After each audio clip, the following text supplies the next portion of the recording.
Olá, seja muito bem-vindo, muito bem-vinda ao nosso podcast. O episódio de hoje falará sobre a morte na literatura infantil. Apesar disso, vamos falar também sobre outros assuntos associados a esse tema. O livro baseado é O Pequeno Príncipe, escrito por Antoine Saint-Exupéry.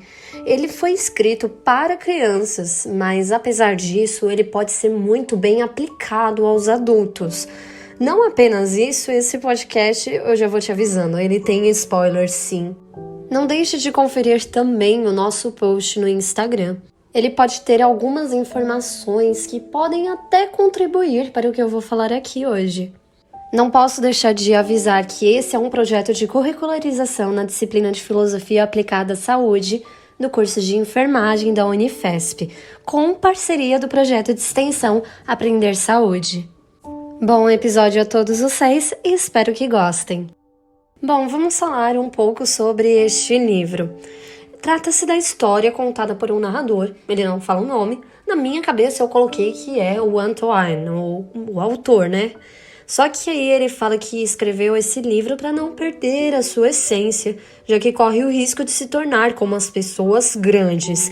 E detalhe, pessoa grande é o equivalente aos adultos, então, não é pessoa grande, alta, não é isso. Quanto ao enredo, é sobre um fato ocorrido há 6 anos atrás, quando o narrador conheceu o Pequeno Príncipe. Quando ele conhece o Pequeno Príncipe, ele descobre a história do menino. E aí, por um tempo, a obra deixa de ser narrada pelo narrador e vai para o Pequeno Príncipe. Fora isso, a obra tem 3 períodos diferentes. O primeiro, de quando é o presente em que ele escreve o livro.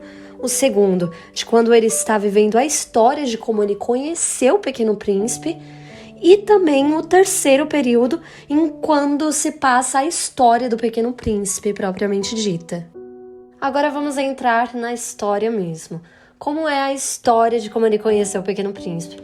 Ele começa falando que com 6 anos de idade, ele faz um desenho, mas nenhum adulto entendia o que o narrador tinha feito. E aí disseram para ele largar a vocação de artista e se dedicar a assuntos relevantes como geografia. Ele fez isso, se tornou um piloto e virou um desses adultos cheios de estudos. Certo dia ele estava voando, deu pane no avião, caiu e ele teve que fazer um pouso ali no deserto do Saara, né? E no dia seguinte, ele acorda e encontra o Pequeno Príncipe. Ele percebeu de cara que o Pequeno Príncipe era diferente.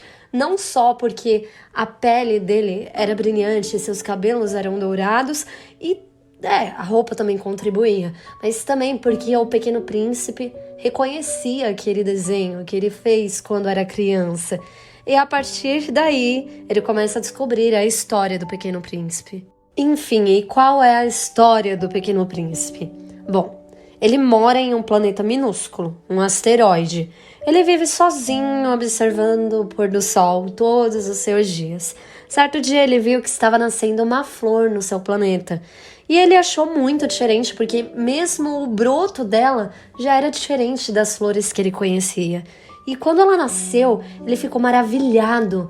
Ele nunca viu uma flor tão linda na sua vida. E essa flor, ela era vaidosa. Ela pedia 1000 coisas para o Pequeno Príncipe. Ele fazia essas 1000 coisas por ela. Só que um dia ele cansou e desistiu de se dedicar a essa flor. Então ele abandona ela e parte numa jornada de viagens por planetas diversos. Ele conhece vários planetas e cada planeta tinha o seu próprio habitante. Só que aí ele viu que cada planeta era a mesma coisa.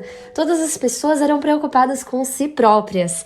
Então ele vai em um penúltimo planeta, ele descobre que as flores são efêmeras. Então elas podem desaparecer em breve. Foi aí que ele começou a sentir muita tristeza dentro de si, porque ele amava sua flor. O último planeta visitado foi a Terra e ele sentiu de cara que era um planeta muito solitário, mesmo com tantas pessoas. E ele percebeu que era muito difícil de fazer amigos ali. O primeiro que ele encontra é uma serpente. Eles conversam e a serpente diz que ela tem o poder de fazer as pessoas voltarem ao seu local de origem. Então, se você vem do pó, você retorna ao pó. Mas o Pequeno Príncipe vinha de uma estrela, então ele retornaria a uma estrela. E se ele quisesse um dia voltar para o seu planeta, era só procurar a serpente. E ele fazia isso por ele. Depois ele foi desbravando o planeta e viu um campo de rosas iguais àquela rosa que ele amava. E ele se sentiu enganado, porque, bem, a flor dizia que era única e não era. Depois ele conheceu a raposa e assim que ele conhece ela, o Pequeno Príncipe começa a aprender lições que modificam a sua forma de encarar a vida. A raposa dizia que ela queria ser cativada pelo Pequeno Príncipe, e cativar seria criar laços. Para isso, o Pequeno Príncipe tinha que ir vê-la todos os dias. Exigia muita paciência. No final das contas, o Pequeno Príncipe cativa a raposa, só que ele precisava retornar à sua viagem. Então, houve uma despedida e a raposa chorou muito. Eu não queria te fazer mal, mas tu quiseste que eu te cativasse. Quis, disse a raposa. Mas tu vais chorar, disse o príncipezinho.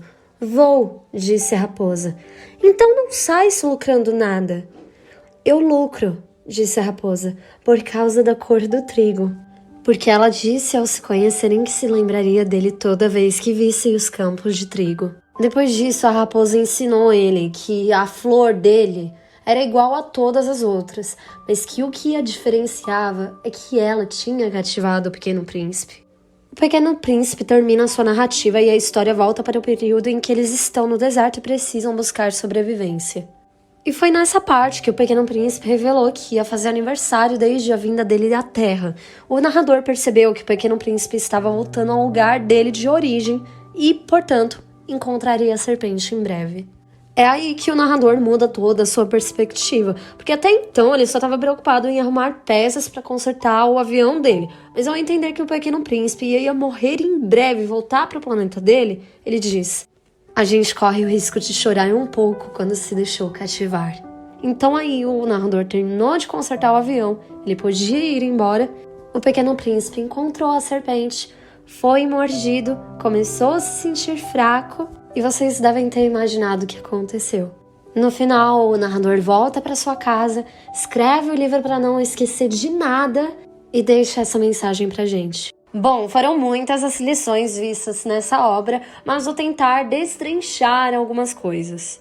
A primeira coisa é que esse livro é um alerta para as tais pessoas grandes. No livro existem muitas críticas aos adultos. Praticamente todos os personagens humanos, com exceção do Pequeno Príncipe, são considerados pessoas grandes, porque suas ações são sempre voltadas para si mesmos, sem se importar com os outros ao seu redor.